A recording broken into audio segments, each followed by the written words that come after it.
Hello and welcome to this video on graphing sine and cosine with period changes and phase shifts.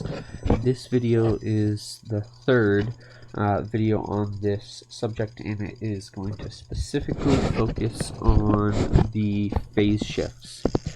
So I'm going to do two examples and then I will have you do a practice problem. But in this example here, we are given g of x equals 2/3 sine of x minus pi over 2.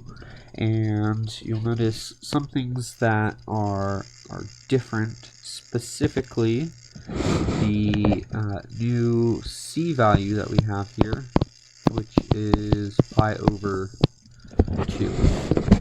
So it's just like previous functions where we had a h value.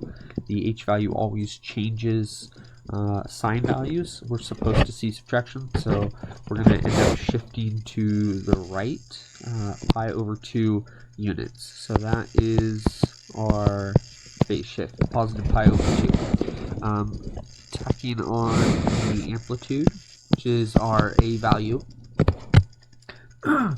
excuse me, is 2/3, and the period, you'll notice we don't have a 1 over b value, so our period is going to remain unaffected. We'll have 2 pi be our period, and then our midline is our k value, which happens to be 0. Okay, so now that we've identified those four things, we're going to go ahead and graph this. So we'll place our y-axis here, and let's see, our x-axis. Okay, and I'm going to go ahead and place some units. So if you happen to notice that the amplitude here is 2/3, just to make things easy, I'm going to go up every 3 will be 1 unit. So down 1, 2, 3, that would be negative 1 unit. The period is 2 pi, so again I'll just I'll keep every, so 1, 2, 3, 4, this will be pi, 1, 2, 3, 4, this will be 2 pi, and 1, 2, 3, 4, here is negative pi. So this is a sine function. So we're going to start this graph at the origin. However, in this case, we have a phase shift of pi over 2. So it's just like shifting everything over, pi over 2. So here's pi, so halfway would be here. So here is the starting point. And again, our period is 2 pi. Let me graph this in purple. So our period is 2 pi. So I would place my end point over 2 pi. So here's 2 pi. But notice again we have a phase shift of pi over 2. So I'm going to shift over here. Okay, so this should be one period of my graph, and what I want to do is I want to split this again into fourths, and that would be the critical values. So notice I have 1, 2, 3, 4, 5, 6, 7, 8 units. So halfway in between, that'll be 4 units, and if I split each of these are my critical points. So every 2 units, I'm going to have a maximum, a minimum, or an intercept. So let's go ahead and graph our function. Here's our first point. It starts, sine function starts at an intercept, and then I'm going to graph a maximum. So I'm going up, and our amplitude is 2/3. So here's 2/3. intercept, minimum 2/3, and this should be 1 period. Ta-da! There it is. Okay, so we can continue to map the whole graph. So 2/3 over 2 intercept over 2 maximum over 2 intercept, and that will kind of be the whole given window. So there is g of x, and if I wanted to extend it the whole way, I can just start to go up a little, start to go down. Okay, and there is the first example with phase shift.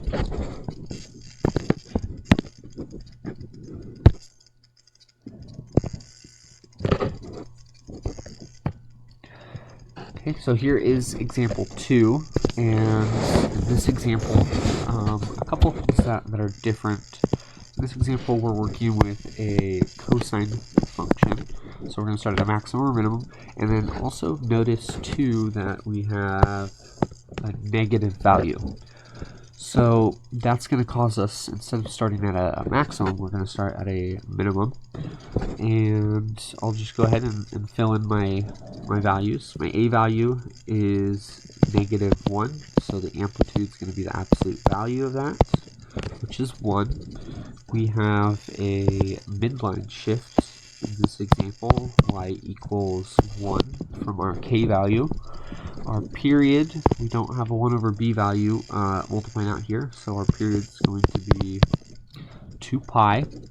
And our phase shift is a -3/4 pi.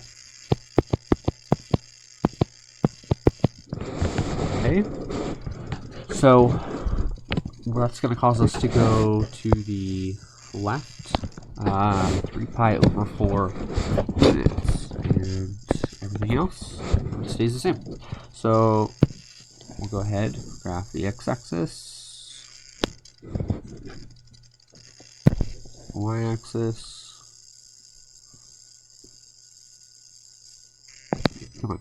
Okay, there we go. And we can go ahead and graph our units. So since our amplitude's 1, I'm just going to go up 1, 2, 3, 4. We'll just say this. Ooh, it's kind of big. We'll say this is 1, 1, 2, 3, 4. This is -1. And then we'll graph our units. Since we have a 3 pi over 4 shift, what I'm going to do is I'm going to make each unit pi over 4ths. So pi over 4ths, pi halves, this would be pi, 3 pi over 2, and 2 pi. Okay, so this way, there will be -pi, and this would be -2 pi. Okay, so we'll go ahead and graph. Okay, so I'm going to start, normally again we would start essentially at the origin, but in this case we have 2 things that we have to do. We have to account for the phase shift, and also too, kind of first what we should do is graph our midline, which is 1. So I'm going to go, I hope I left out to prove 1, 2, 3, 4. So I'm going to go up to 1, and so make this dashed.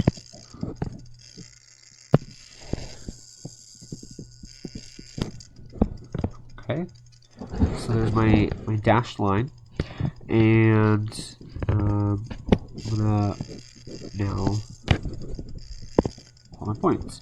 So I'm at 1, okay, and I'm gonna go over 3 pi over 4. So 1 pi fourths, 2 pi fourths, 3 pi fourths, and instead of starting at a maximum, I'm gonna start at a minimum, which is, if I'm at 0, it's gonna be or if I'm at 1, it's going to be 0.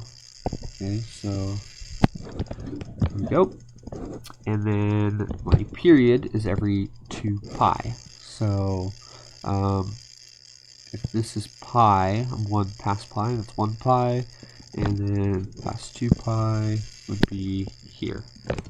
Okay, so again, I'm going to split this into fourths. So 1, 2, 3, 4, 5, 6, 7, 8. So about every 4. This is halfway. This is pi over. Okay. There we go. So each of those should be a critical value. So now I'll place start a minimum. I'm going to have a intercept, a maximum, intercept, minimum. Okay, so again, every 2 units I have a critical value. So intercept, maximum. Over here, intercept, and then a maximum. Okay, so I'll go ahead and graph this.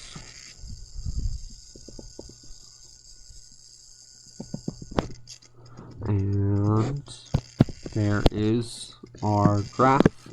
G of x equals negative cosine of x plus 3 pi over 4 plus 1. Again, what we had was a phase shift and a reversal. So our starting point was here, and yep, we graphed g of x. Okay.